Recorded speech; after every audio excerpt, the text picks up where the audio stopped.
Budi Saketek, Rang Hargai. Demikian antara teras adat pepatih yang membawa maksud mendalam hubungan erat sesama manusia. Kata-kata itu menjadi pegangan masyarakat Minangkabau sehingga kini. Azaria Tagaya yang berpeluang ke Padang Sumatera Barat baru-baru ini mendalami sejarah budaya Minangkabau di sana. Antara ikon budaya yang melambangkan Minangkabau pastinya Rumah Gadang, yang bukan hanya tempat tinggal, malah menjadi ruang mesyuarat dan upacara bagi masyarakat matrilineal Minangkabau. Rumah gadang dimiliki oleh wanita sesebuah keluarga dan hak milik diturunkan daripada ibu kepada anak perempuan. Kita lihat di rumah gadang itu bukan satu keluarga yang tinggal. Banyak keluarga. Seperti rumah kita ini yang dijadikan pusat dokumentasi ini, ruangnya ada 9, berarti bilik ada 8. Karena ruang ke tengah itu jalan ke dapur. Jadi ada 8 keluarga yang mendiami. Biasanya yang lama tinggal di rumah gadang, itu yang perekonomian kurang mampu. Segala aspek reka bentuk rumah gadang, dari keunikan bumbung berbentuk tanduk hingga cara pembinaannya, semuanya membawa maksud tersendiri. Contohnya, tiang struktur rumah gadang sengaja dibina tidak lurus. Tingkap dan pintu juga sengaja dibuat tidak selari dengan lantai rumah dengan ukuran berbeza. Ini menjadikan rumah gadang lebih stabil dan kukuh jika dilanda gempa. Tempat menyimpan padi atau rangkiang yang dibina dengan tiang 4, 6 dan 9 juga ada maksud tersendiri. Tiang 4 paling ujung nama rangkiang si tinjau lawik, padinya digunakan untuk acara adat. Misalnya ada acara seremonial di rumah gadang, ambil padi yang paling ujung. Tiang 4 lagi agak di tengah, nama rangkiang si tenggang lapa. Ini padinya digunakan untuk membantu fakir miskin, untuk sedekah, untuk bayar zakat. Kalau tiangnya 6, ini namanya si bayau-bayau, padinya kita gunakan untuk makanan sehari-hari penghuni rumah gadang. Paling ujung tiangnya 9, nama rangkiang harimau paunya koto. Ini padinya digunakan untuk pembangunan di kampung. Jadi misalnya di kampung orang buat jalan, buat masjid, kita ambil padi situ, kita jual, hasil penjualan padi kita bantu untuk pembangunan. Antara lokasi bagi mendalami sejarah Minangkabau adalah di Istana Pagaruyung. Selepas istana asal di Batu Patah terbakar sebanyak 2 kali akibat rusuhan dan kemudian dipanah petir, replika istana ini dibina di wilayah Batu Sangkar. Anak saya lahir di Jakarta, dia harus tahu tanah kelahiran leluhurnya. Untuk itu setiap akhir tahun pelajaran, saya perkenalkan dengan inilah kampung halamanmu, inilah adatmu, kamu harus tahu. Tinggal di Jakarta tidak mesti jadi orang Jakarta. Baik saudara, jika kita ingin membina satu struktur menggunakan kayu, kita akan ambil paku dan juga perekat untuk menggabungkan kayu itu dan menyatukan semuanya. Dan begitu juga jika kita ambil kira konsep yang sama kepada adat dan budaya. Adat dan budaya itu sebenarnya adalah perekat dan juga paku yang boleh menyatukan sesebuah masyarakat.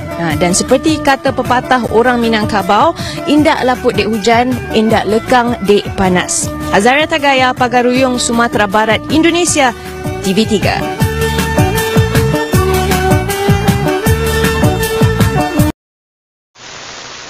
Assalamualaikum warahmatullahi wabarakatuh.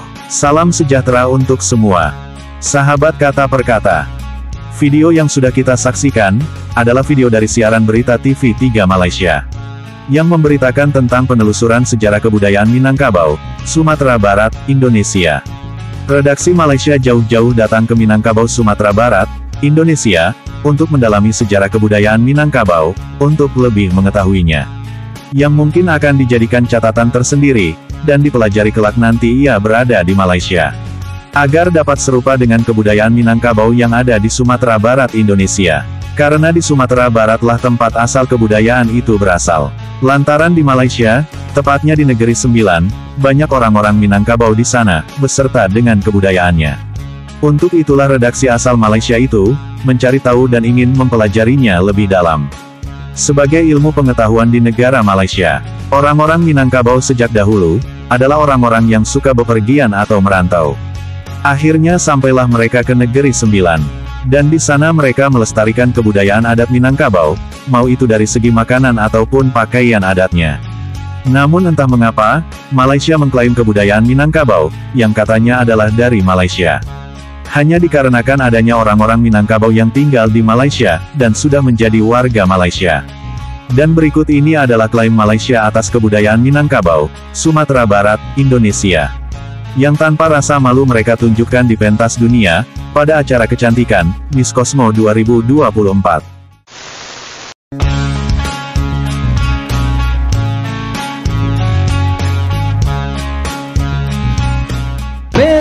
Cosmo, Malaysia. Her outfit is inspired by traditional outfit known as Minangkabau from Negeri Sembilan, Malaysia. Dende, ko yung ndak suway ko dong. Jangan beko ambunan asli gadi Minang, dicap pulo jadi gadi asli Malaysia. Aku sana. Terjadi lagi, Minangkabau diklaim sebagai budaya Malaysia. Please welcome Miss Cosmo, Malaysia. Her outfit is inspired by traditional outfit known as Minangkabau from Negeri Sembilan, Malaysia. The headdress is shaped like a double-pointed horn, decorated with gold ornaments and jeweled brass. The fabric is known as Borong aja semua, Wak. Borong aja, klaim aja semuanya. Terus setelah mengklaim, ngoceh aja. Kita kan serumpun. Jadi budaya kita sama, baju adat pun sama. Kan banyak warga Indo juga yang tinggal dan menetap di Malaysia. Atau semisal ada warga Indonesia yang marah, tinggal balik marah aja. Marahin tuh. Gak sekalian lu meninggal, jangan dibungkus kain kapan. Dibungkus aja baju khas Minangkabau. Buat yang belum tahu, pakaian adat ini berasal dari suku Minangkabau, Sumatera Barat yang biasa digunakan oleh perempuan. Pakaian adat Bondo Kanduang juga disebut limpapeh rumah nan gadang, yang artinya penyangga rumah gadang. Ingat ya, berasal dari Sumatera Barat, Indonesia, bukan Malaysia. Gini nih, kalau misalkan negara hasil giveaway, krisis identitas. Apa lo, mau marah? Viral, pakaian adat Minangkabau dikenakan Miss Cosmo Malaysia 2024 klaim sebagai budayanya. Viral pakaian adat Minangkabau dikenakan Miss Cosmo Malaysia 2024. Netizen menyebut Malaysia mengklaim pakaian adat itu sebagai budayanya. Viral di media sosial X foto-foto Miss Cosmo Malaysia 2024. Salah satunya disebarkan oleh akun X pada Minggu 22 September. Malaysia lagi-lagi mengklaim baju adat Minang yang katanya dari Malaysia. Baju adat Minangkabau adalah pakaian tradisional yang berasal dari Minangkabau, Sumatera Barat, Indonesia. Pakaian ini memiliki ciri khas berupa hiasan kepala yang disebut tengkuluk talakuang dan penggunaan kain songket dengan motif khas Minangkabau, tulisnya. Tak hanya di media sosial X, pakaian adat Minangkabau yang dipakai Miss Cosmo Malaysia 2024 ini juga ramai dibicarakan di Instagram. Lagi dan lagi, kini kebudayaan Minangkabau diklaim dari Malaysia, tulis akun Instagram tersebut. Netizen pun menanggapinya dengan beragam komentar. Izin menjelaskan teman-teman, Minangkabau memang awalnya berasal dari Sumatera. Nah, pada abad ke-14 ada migrasi orang Minangkabau ke Malaysia untuk menambang emas, tepatnya di Negeri Sembilan. Sehingga orang Minangkabau memberikan pengaruh yang besar kepada Malaysia dalam bidang makanan, musik, dan seni bela diri. Bahkan adat merpati yang berasal dari adat Minangkabau masih dipraktikkan di beberapa kawasan terutama di Negeri Sembilan. Lambang negara bagian Negeri Sembilan memiliki unsur bendera Marawah khas orang Minangkabau, tulis netizen menjelaskan. Negeri Upin Ipin lagi-lagi mau klaim budaya. Jangan ya dek ya. Apa kabar klaim Minangkabau milik Negeri Sembilan?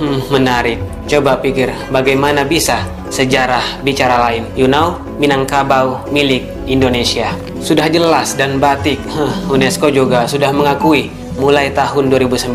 Mungkin yang klaim juga lupa, batik itu berasal dari bahasa Jawa, bukan dari negeri sana. Kebudayaan kita ini memang sedikit banyak miripnya. Klaim sembarangan, kami mau dibodohi apa? Kato Tsuyoshi, peneliti Jepang tahun 70-an, menjelaskan orang-orang yang datang ke Negeri Sembilan, ya asli dari Sumatera Barat. Jadi sudah jelaskan Pak Ci, Bu Ci, kebudayaan itu milik siapa.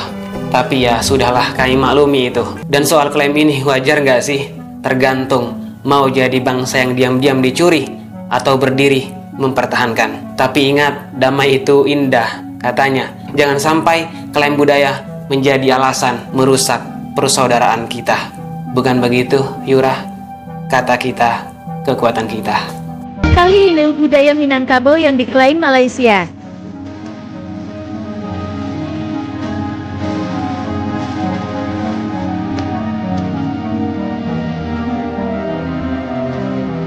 Baju adat Minangkabau diklaim Malaysia.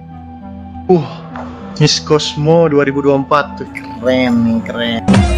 Please welcome Miss Cosmo, Malaysia. Her outfit is inspired by traditional outfit known as Minangkabau from Negeri Sembilan, Malaysia. Hah? Minangkabau? Malaysia? Hah? Enggak deh, setauku Minangkabau itu Sumatera Barat deh, Indonesia punya. Lah, bener, Minangkabau dari Sumatera Barat. Kok diklaim sama Malaysia itu baju adatnya? Ada aja Malaysia. Ini punya Indonesia, bukan Malaysia. Begitulah kelakuan warga kaum Melayu Malaysia, yang selalu mengklaim kebudayaan yang berasal dari negara Indonesia. Yang selalu mengatasnamakan keserumpunan dan kebudayaan bersama, kebudayaan Melayu, di negeri dongeng halusinasi alam Melayu. Mengapa Malaysia tidak mengatakan dengan jujur, tentang asal kebudayaan Minangkabau yang berasal dari Sumatera Barat, Indonesia?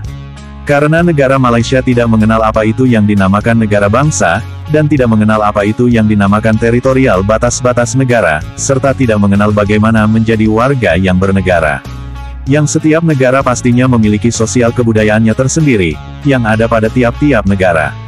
Tidak ada yang namanya kebudayaan bersama, karena setiap negara memiliki identitas kebudayaannya masing-masing, beserta asal-usul kebudayaan itu berasal. Hanya negara Malaysia sajalah yang berbeda, yang masih menganut sistem perkauman, sistem ras, agama, dan sebagainya. Contohnya seperti, Melayu adalah Malaysia, dan Malaysia adalah tanah Melayu. Melayu adalah Islam, dan Islam adalah Melayu. Alam Melayu adalah Nusantara, dan yang ada pada wilayah Nusantara adalah Melayu. Warga Malaysia, khususnya warga kaum Melayu Malaysia, hanya mengenal keistimewaan Melayu. Apapun yang berkaitan dengan nama Melayu, maka Malaysia pun berhak untuk memilikinya. Begitulah yang ada dalam pemikiran warga kaum Melayu Malaysia. Untuk itulah mereka menciptakan konsep alam Melayu, yang pada awalnya adalah konsep Austronesia. Bahkan mereka membuat peta alam Melayu, yang luasnya melebihi dari peta Austronesia. Dengan begitu, Malaysia dapat dengan mudahnya mengklaim kebudayaan apapun yang ada pada negara Indonesia. Karena negara Indonesia masuk ke dalam wilayah peta alam Melayu, yang diciptakan oleh para profesor-profesor Malaysia. Yang gila akan kemelayuan, gila akan keistimewaan Melayu. Berikut ini adalah acara perkumpulan warga Minangkabau yang ada di negara Malaysia. Dan mereka adalah warga Malaysia yang berdiaspora Minangkabau, Sumatera Barat, Indonesia. Yang kebudayaannya diklaim menjadi kebudayaan Malaysia.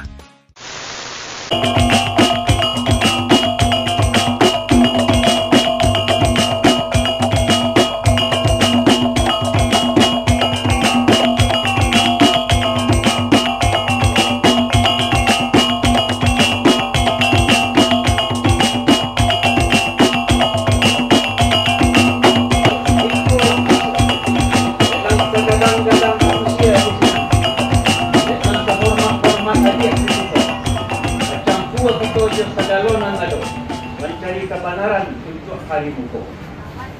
Jadi selepas kau adonan seratus siko dua di sini, kau adonan sekumpulan di siko tiga di sini. Persatuan kita harus menjadi obor.